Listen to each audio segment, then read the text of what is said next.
Salut l'équipe.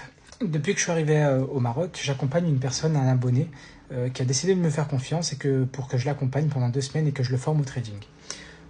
Comment dire, avec cet abonné, je passe de très bons moments parce que c'est quelqu'un de très motivé premièrement, mais aussi de très perspicace et de très pertinent dans les questions qu'il pose.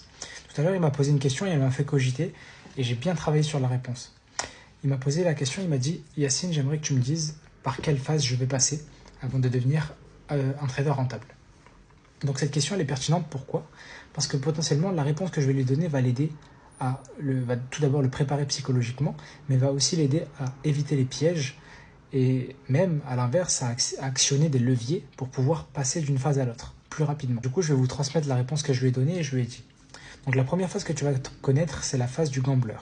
Donc tu as entendu parler du trading sur internet, tu as envie d'essayer, tu télécharges MetaTrader 5, tu déposes de l'argent, tu appuies sur acheter ou vendre et voilà.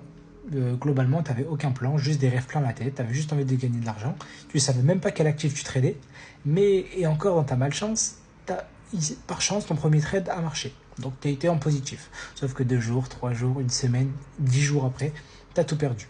Voilà, la gestion de risque aucune, les émotions hors de contrôle total. Mais tu avais l'impression d'être un trader. Ensuite, tu as la phase 2, je l'ai appelée l'illusion. Parce qu'en fait, tu as assez perdu d'argent pour te dire je devrais commencer peut-être à me former, à apprendre. Donc c'est là où va commencer YouTube. C'est là où tu vas commencer à aller sur YouTube, à taper ICT, FTMO, Fair Value Gaps, SMC. Bref, tu as capté. Et tu es dans 2-3 serveurs Discord, tu as probablement acheté 1 ou 2 formations, tu as regardé des centaines d'heures de contenu. Tu parles comme un pro à tes potes, mais bon, toi MT5, il affiche encore que du rouge.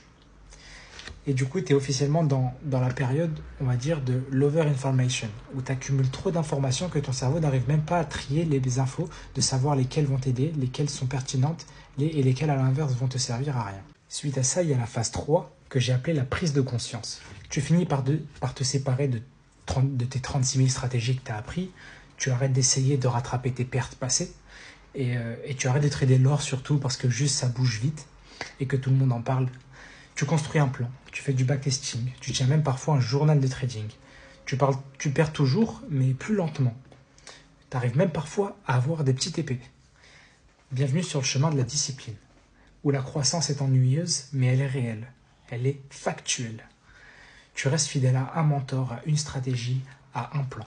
Et pour finir, il y a la phase 4, une phase que j'adore et que pour moi c'est la meilleure. Tu ne postes plus tes gains, tu parles moins, tu trades simplement.